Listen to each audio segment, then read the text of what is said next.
Hai guys. Hai guys, Oke, kembali lagi sama kita. Aku Maya dan aku Nafsya.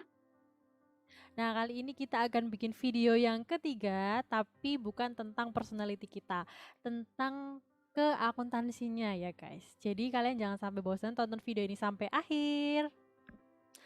Nah, Naf, kalau kita ngomongin suatu perusahaan, itu kan pasti kita juga ngomongin working capital ya. Nah, menurut kamu sendiri, working capital itu apa sih? Oke, Mai. Di sini aku akan jelaskan sepengetahuan aku tentang apa itu working capital. Nah, working capital itu merupakan jumlah aset lancar entitas dikurangi kewajiban lancarnya, yang nanti hasilnya itu akan dianggap sebagai ukuran utama likuiditas jangka pendek suatu organisasi. Nah, saldo working capital yang sangat positif itu akan menunjukkan suatu kekuatan keuangan yang kuat. Kemudian, untuk modal kerja yang negatif itu dianggap sebagai indikator kebangkrutan. Itu, Mai. Kalau menurut kamu, apa Hmm. sih working capital dalam suatu perusahaan itu, Mai? Iya ya. Sebenarnya intinya sama sih, tapi kalau menurut pandanganku sendiri ya, working capital itu adalah dana operasional yang dimiliki oleh perusahaan. Nah, working capital ini tuh sangat penting bagi perusahaan. Kenapa sih sangat penting gitu? Karena kita bisa mengetahui indikasi kesehatan finansial perusahaan. Jadi kayak kita bisa melihat semakin besar perbedaan aset yang dimiliki oleh perusahaan dengan hutang jangka pendeknya yang harus dibayar, maka perusahaan tersebut tuh semakin sehat dalam indikasi kesehatan finansial. Jadi kalau misalkan kebalikannya nih, asetnya itu semakin kecil dari hutang jangka pendek yang harus dibayar, itu berarti kondisi keuangan perusahaan itu tuh semakin memburuk gitu sih, Naf. Itu contoh kecilnya aja sih, gitu. Nah, itu tadi ya, Naf, pertanyaan pertama. Sekarang pertanyaan kedua nih. Ini pertanyaannya menantang banget. Gimana kalau misalnya kita itu sudah menerima uang langsung dari customer, tapi kita itu belum mencatatnya sebagai pendapatan atau revenue. Nah, itu yang terjadi itu apa sih gitu? Menurut kamu gimana? Nah, oke, Mai. Kalau menurut aku nih, jika kas yang masuk dari pelanggan ini belum dicatat sebagai Mm, pendapatan, apa yang akan terjadi? Nah, pendapatan mm, ini yang diterima itu akan ditangguhkan karena berhubungan dengan perusahaan itu telah menerima uang secara tunai langsung tetapi belum dicatat sebagai pendapatan karena menurut dengan PSAP 12 paragraf 19 yaitu pengakuan atas pendapatan tersebut yang ditangguhkan. Kalau menurut kamu nih Mai, jika kas yang dikumpulkan dari pelanggan itu belum dicatat sebagai pendapatan, apa yang akan terjadi? Nah, kalau menurut aku sendiri, karena kita berdua nih ya udah belajar tentang akuntansi dan udah belajar tentang PSAP itu apa. Nah, di sini ini tuh pertanyaan ini tuh berkaitan sama PSAP 12 paragraf 19 yang mana ini tuh menyangkut pendapatan. Nah, kalau aku baca di sini sendiri, di sini tuh tercantum dua. Yang pertama itu pendapatan yang telah kita akui atau biasa kita sebut piutang kalau misalkan kita belum menerima uangnya, dan pendapatan yang belum bisa kita akui. Nah, di konteks ini itu berhubung kita sudah mengumpulkan uang kas dari si pelanggan tetapi kita belum mencatatnya sebagai pendapatan, itu yang terjadi adalah pendapatan ini tuh yang kita terima itu ditangguhkan gitu. Jadi kita belum memiliki hak untuk mengakui pendapatan tersebut. Gitu, Naf. Oh, iya ya. Berarti kalau kalau ada uang masuk nih dari customer, kemudian belum Mm-mm. ditulis sebagai pendapatan, berarti masuk ke pendapatan yang belum ditangguhkan ya, Mai? Bukan ke piutang. Mm, Bukan, pendapatan yang Oh, ditangguhkan karena posisinya kalau misalkan piutang itu kita belum menerima uang kas tapi kita sudah mencatat sebagai pendapatan gitu. Kalau di case ini kan kita sudah menerima uang kas tetapi belum dicatat sebagai pendapatan oke. gitu. Nah, pertanyaan yang ketiga nih, Mai, ada hubungannya sama pertanyaan yang kedua, yaitu apa Mm. sih perbedaan antara pendapatan yang ditangguhkan dengan piutang tadi? Coba kamu jelaskan, menurut pendapatmu gimana sih, Mai? Nah, perbedaan dari pendapatan yang ditangguhkan ya sama piutang atau account receivable. Ya, ya. Apa sih perbedaannya? Nah, seperti yang udah kita bahas di pertanyaan kedua tadi, kalau misalkan deferred revenue atau pendapatan yang ditangguhkan, itu kita posisinya sudah menerima cash dari pelanggan, tetapi kita belum mengakui sebagai pendapatan. Maka dari itu disebut pendapatan yang ditangguhkan, karena kita itu belum memiliki hak, kita belum boleh lah, belum memiliki hak untuk pendapatan yang telah kita terima tersebut. Nah, beda lagi sama piutang atau account receivable yang artinya itu pendapatan itu timbul tapi kita tuh belum menerima cash dari customer. Jadi si customer itu masih punya tanggungan ke kita gitu untuk membayar dan kita masih punya tanggungan cash yang nanti akan kita dapatkan dari si customer itu gitu. Nah, kalau menurut kamu sendiri, Naf, perbedaannya itu apa sih? Nah, kalau menurut aku hampir sama sih, jawabannya sama kayak kamu. Apa perbedaannya pendapatan yang ditangguhkan sama piutang itu tadi? Kalau pendapatan yang ditangguhkan kan kita itu sudah menerima cash Hmm. pembayaran tetapi belum mengakui sebagai pendapatan. Dan jika piutang itu pendapatan yang timbul, udah timbul tetapi kita itu belum menerima cashnya dan Hmm. tetapi sudah dicatat ke dalam pendapatan. Itu kalau piutang. Itu sih, Mai. Jadi kayak kurang lebih itu sama, tapi itu beda ya artinya. Ya. Oke, oke, oke. Nah, selanjutnya nih, Mai, ada pertanyaan yang keempat. Nah, pertanyaan keempat yaitu kapan kamu ini akan memanfaatkan daripada mengeluarkan biaya pembelian? Menurutmu gimana pendapatmu? Dalam suatu perusahaan ya, ketika biaya yang sudah kita keluarkan atau sudah kita gunakan atau istilahnya kita konsumsi dalam kurun waktu misalkan nih 1 tahun atau kurang. Nah, biasanya itu dianggap sebagai beban karena kita sudah menggunakan sampai habis ya dalam kurun waktu tertentu itu tadi. Seperti contoh nih, kalau di perusahaan manufaktur itu kita pasti mengeluarkan biaya overhead ya. Nah, biaya itu dari awal sampai masa berlaku habisnya itu misalkan 1 tahun. Itu selama 1 tahun itu kita manfaatkan dan di akhir masa itu akan menjadi beban karena beban yang harus kita bayarkan gitu selama 1 tahun yang telah kita gunakan seperti itu. Nah sebaliknya kalau biaya atau pembelian yang akan bertahan lebih dari 1 tahun dan akan terus memiliki nilai ekonomi di masa depan itu biasanya dilakukan kapitalisasi. Contoh nih ya, masih dalam konteks perusahaan manufaktur. Pasti kita itu punya mesin ya buat produksi. Nah, semisal pada tahun pertama kita beli mesin dan kita gunakan selama 1 tahun. Misal mesin tersebut memiliki masa manfaat selama 5 tahun. Nah, selama 5 tahun itu per tahunnya itu akan dikapitalisasi atau diturunkan nilai manfaatnya seperti itu. Nah, menurut kamu sendiri ya, kapan kamu itu memanfaatkan daripada mengeluarkan biaya pembelian? Oke, jawabannya hampir sama, sama dengan kamu, Mm, karena mm, mm. kita sebelumnya kan udah pernah belajar tentang bagaimana cara kapan kita akan memanfaatkan atau mengeluarkan dari biaya pembelian. Ya, sama ketika biaya ini dikeluarkan itu kan berarti sudah dikonsumsi atau kadaluarsa dalam kurun waktu tertentu atau kurang dari 1 tahun. Betul. Nah, contohnya itu kan kamu tadi seperti perusahaan manufaktur yang mengeluarkan biaya overhead. Nah, di sini Mm, aku memberikan contoh kayak penggunaan listrik perusahaan, itu kan penggunaan yang mm, mm. dapat konsumsi dan habis dalam kurun waktu tertentu, Ya, ya yang betul. nantinya akan menjadi beban. Dan Mm, sebaliknya, jika biaya atau pembelian itu akan bertahan lebih dari 1 tahun, ya contohnya kayak kamu tadi seperti mesin, kemudian gedung, aset dan lain-lain. Karena mm. bisa dikapitalisasi atau disusutkan. Betul, betul, betul. Iya sih. Nah, meskipun hampir sama ya, tapi ini tuh beda ya, Naf ya. Kalau yang Ya, pertama ya, tadi kan beda kita beda. sudah memanfaatkannya dan kita mengakuinya di akhir tuh sebagai beban.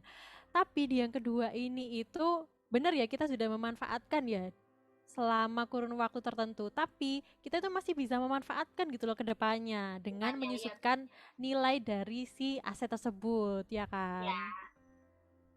Nah, kita lanjut ke pertanyaan kelima ya, Naf ya. Ini ada pertanyaan menarik nih. Mungkin dari teman-teman yang lihat di sini tuh masih belum ngerti nih arti dari goodwill. Menurut kamu ya, keadaan seperti apa sih yang membuat goodwill itu meningkat? Nah, menurut aku nih, Mai, satu-satunya cara goodwill ini dapat ditingkatkan adalah melalui akuisisi perusahaan lain sebagai anak perusahaan dari perusahaan induk ini. Nah, diasumsikan nih, sebuah bisnis telah mengakuisisi anak perusahaan dengan harga yang melebihi nilai total aset anak perusahaan itu. Jadi, kurang lebih contohnya itu seperti Semen Indonesia Group yang telah mengakuisisi Holcim gitu. Kemudian dalam keadaan apa sih goodwill ini meningkat? Seperti dalam keadaan dari kualitas produknya menjadi asetnya menjadi meningkat, kemudian efisiensi manajemen, lokasi yang strategis, kondisi pasar dan sebagainya. Kalau menurut kamu nih Mai, dalam keadaan apa nih goodwill itu akan meningkat? Kurang lebih sama sih Naf ya, kayak pengertianmu gitu. Kalau misalkan menurut aku sendiri, satu-satunya cara supaya goodwill ini tuh bisa meningkat itu adalah dengan mengakuisisi atau mengambil alih perusahaan lain sebagai anak perusahaan kita. Contohnya nih ya, aku barusan lihat berita kalau misalkan WhatsApp itu diakuisisi oleh Facebook. Nah, nilai akuisisinya itu awalnya yang ditawarkan itu adalah 19 miliar, tapi si Facebook ini tuh mengakuisisi hasil akhirnya itu 22 miliar. Nah, dari selisih 19 ke 21 itu kan ada selisih 3 miliar nih. Lah, 3 miliar inilah yang disebut dengan goodwill. Nah, goodwill ini tuh masuk ke aset kita gitu. Oh, gitu ya, Mai. Oke, oke. Betul. Oke, Mai, ada pertanyaan nih yang lebih menantang lagi mengenai aset. Nah, bagaimana kamu itu mencatat PPE dan mengapa itu penting? Nah, sebelumnya mungkin teman-teman yang nonton di sini itu masih belum tahu ya PPE ini apa. Nah, kalau di akuntansi, PPE itu adalah property, plant, dan equipment. Artinya itu properti, pabrik, dan peralatan. Nah, ketiganya ini tuh masuk ke dalam aset tidak lancar bagi operasional bisnis atau perusahaan ya. Nah, PPE ini tuh disebut aset berwujud. Jadi artinya itu kita bisa melihat aset ini gitu. Kita bisa melihat properti, perusahaan, kita bisa melihat pabrik, dan kita bisa melihat peralatan. Nah, kenapa sih PPE ini tuh penting? Studi menunjukkan ya, kemarin tuh aku sempat baca-baca. Analis dan akuntan investasi itu menggunakan PPE itu untuk menentukan apakah perusahaan tersebut itu memiliki pijakan keuangan yang sehat dan menggunakan dana itu sesuai dengan cara yang paling efisien dan efektif. Jadi perusahaan yang akan berinvestasi di PPE adalah pertanda baik gitu bagi investor. Nah, aset tetap adalah investasi yang cukup besar untuk diinvestasikan di masa depan gitu. Iya, iya. Kalau menurut kamu sendiri, Naf, PPE itu kayak gimana sih? Terus kenapa sih PPE itu penting gitu? Oke, kalau menurut aku nih, PPE itu kan dicatat dalam laporan keuangan perusahaan, khususnya di neraca. Nah, untuk menghitung dari PPE ini, tambahkan jumlah bruto properti, pabrik, dan peralatan tersebut yang telah tercantum di neraca ke belanja modal. Nah, selanjutnya kita akan mengurangi nih akumulasi penyusutannya, karena di properti sendiri kan memiliki nilai penyusutan, terus kemudian pabrik dan peralatan itu seperti kayak mesin, itu kan pasti ada akumulasi penyusutan. Nah, dari Betul, hasilnya betul, itu betul. adalah nilai keseluruhan dari PPE. Nah, ini sering disebut sebagai nilai buku perusahaan. Kemudian mengapa nilai PPE itu penting? Kalau menurut aku sih nilai PPE itu penting karena ya seperti yang sudah kamu jelaskan tadi, karena di setiap perusahaan itu harus memiliki pijakan keuangan yang sehat. Nah, dari PPE ini kita dapat melihat apakah cara yang kita gunakan itu paling efisien dan efektif atau tidak. Itu Mai. Gitu ya. Jadi itu penting ya, kayak Ya, dalam suatu perusahaan, dan ini tuh bisa digunakan untuk investasi gitu dan menghasilkan gitu kan ya. benar-benar. Oke. Oke nih Naf, pertanyaan selanjutnya. Gimana sih penurunan persediaan itu bisa mempengaruhi ketiga pernyataan?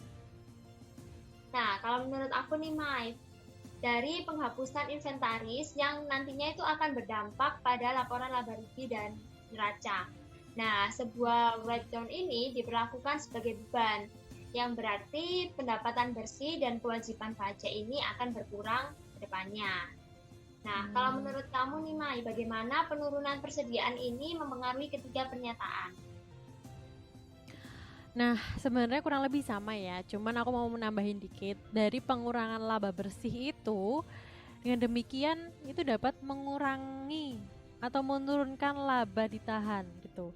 Yang kemudian nantinya itu akan menurunkan ekuitas pemegang saham di neraca. Nah, nilai aset persediaan di neraca itu juga harus diturunkan ke nilai realisasi bersih atau biasa kita sebut NRV yang akurat gitu. Nah, perangkat lunak akuntansi bisnis kecil ini dapat membantu kita buat melacak pengeluaran dan pencatatan penurunan inventaris secara akurat gitu, Naf. Oh iya ya, Mai. Oke. Nah, lanjut lagi nih, Mai, ada pertanyaan. Nah, menurut kamu, sebutkan 3 contoh metode penganggaran yang umum digunakan dalam akuntansi atau keuangan perusahaan. Oke, berhubung kita sudah pernah ya belajar materi ini di semester berapa ya? 2 kalau nggak 3 ya, Naf ya? Ya, Lupa aku. penganggaran. Kita pernah belajar sama Pak Akbar tuh. Yang aku kenal itu ada 3. Yang pertama itu ada incremental budgeting, terus yang kedua itu ada activity based budgeting, dan yang ketiga itu ada value proposition ya. Value Ya, ya. proposition budgeting. Nah, nanti penjelasannya bisa dong kamu jelasin, Naf. Menurut Oke, oke. kamu gimana gitu? Oke. Yang sudah kamu sebutkan tadi, di sini aku akan menjelaskan ya mengenai 3 Hmm, jenis anggaran umum yang digunakan. Nah, yang pertama ya. kan tadi ada incremental budgeting, di mana Hmm. metode penganggaran tradisional ini, anggaran ini disiapkan dengan mengambil anggaran periode berjalan atau kinerja aktual sebagai dasar dengan jumlah tambahan, kemudian ditambahkan untuk periode anggaran baru. Kemudian yang kedua tadi ada activity based budgeting. Nah, activity based budgeting ini merupakan sistem yang mencatat, meneliti, dan menganalisis aktivitas yang menimbulkan biaya bagi perusahaan. Kemudian yang Hmm. ketiga ada value proposition budgeting yang merupakan upaya untuk menentukan apakah suatu item itu dalam anggaran menghasilkan nilai atau tidaknya. Gitu, Mai. Oh, jadi yang pertama itu kita itu memakai patokan dari budgeting tahun sebelumnya ya untuk Ya, tahun benar. ini misalkan gitu. Terus kalau yang kedua itu kita melihat apa saja sih tambahan-tambahan biaya gitu kan ya. Nah, dari tahun sebelumnya apakah Oke. ada tambahan biaya di tahun ini gitu. Oke, oke, oke. Oke, kita lanjut ke pertanyaan selanjutnya, Naf. Ini nih, jelaskan prinsip pengakuan pendapatan dan pencocokan. Menurut kamu gimana sih? Oke, prinsip pencocokan dan prinsip pengakuan ini adalah 2 teori paduan utama yang telah mendasari akuntansi aktual. Nah, dari prinsip pencocokan dan prinsip pengakuan pendapatan ini telah didefinisikan di Amerika Serikat oleh GAAP dan harus digunakan oleh entitas manapun yang telah mengikuti sistem akuntansi aktual. Nah, konsep pencocokan sendiri merupakan prinsip ini telah menetapkan bahwa akuntan itu harus mencatat semua pendapatan dan beban dalam periode pelaporan yang sama. Kemudian jika konsep pengakuan pendapatan merupakan prinsip ini mengacu pada periode dan cara di mana perusahaan ini telah menyadari pendapatannya. Gitu, Mai. Nah, kalau menurut kamu, jelaskan prinsip pengakuan pendapatan dan pencocokan itu sendiri. Oh gitu gitu, iya paham paham paham. Kalau menurut aku sendiri nih, dari yang udah kamu jelasin tadi, kalau pencocokan itu intinya tuh perusahaan itu kalau mengeluarkan itu harus dicocokkan dulu ya dengan pendapatan yang mereka hasilkan. Nah, oleh karena itu dipindahkan ke periode di mana pendapatan itu diperoleh alih-alih dicatat pada periode pembayarannya ya, Naf ya. Ya, ini. Nah, terus kalau yang konsep pengakuan pendapatan tadi itu berarti sebuah perusahaan harus mengakui pendapatan pada periode di mana pendapatan itu diperoleh dan tidak harus pada saat kas diterima gitu. Jadi kita tuh bisa mengakui pendapatan di periode di mana pendapatan itu tuh sudah kita peroleh gitu. Jadi nggak harus ada kas diterima gitu. Nah, di sini ada kurang 2 pertanyaan terakhir nih, Mai. Salah satunya, menurut kamu apa kualitas yang membuat akuntan itu baik dilihat dari sisi perusahaan gitu, Mai? Oke, pertanyaan ini cukup kompleks ya. Dan ini tuh mungkin jadi pandangan yang berbeda-beda. Mungkin kalau misalkan menurutmu kayak gitu. Nah, kalau menurutku sendiri ya, Naf, untuk menjadi seorang akuntan yang baik itu yang harus aku junjung pertama kali itu adalah tingkat kejujuran. Nah, dimanapun kita bekerja sebagai seorang akuntan itu kan harus jujur ya, Naf. Nggak mungkin kan kita manipulasi gitu kan. Itu kan dampaknya nanti itu ke kita sendiri gitu. Nah, yang kedua, kita juga harus berorientasi pada setiap detail yang kita kerjakan gitu. Jadi kita harus benar-benar melihat itu sudah benar nggak sih gitu yang kita kerjakan gitu. Jangan sampai ada yang terlewat, jangan sampai ada yang salah gitu kan. Itu nanti bakal berakibat fatal. Nah, yang ketiga itu adalah menghargai integritas pribadi dan profesional.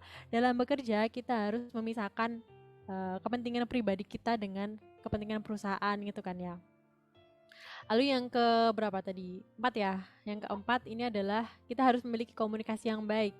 Walaupun kita sebagai seorang akuntan di suatu perusahaan, nggak menutup kemungkinan kita bekerja dengan orang lain kan. Nah, bekerja dengan orang lain itu pun kita butuh komunikasi yang baik supaya kita bisa mengerjakan pekerjaan itu tuh dengan maksimal. Dan yang terakhir ini, bukan yang terakhir sih ya, 2 dari terakhir ini adalah menjadi anggota tim yang baik dari komunikasi yang tadi loh. Nah, yang terakhir kita harus memiliki etos kerja dan etika yang baik pula. Gitu, Naf, kalau menurutku ya. Nah, aku juga pengen tahu nih gimana sih kualitas yang membuat akuntan itu terlihat baik gitu. Nah, kalau menurut aku nih, Mai, seorang akuntan ini kan membutuhkan berbagai keterampilan dan karakteristik untuk berhasil ke depannya. Nah, ini bukan Betul. hanya tentang kualifikasi pekerjaan, tetapi juga tentang soft skill.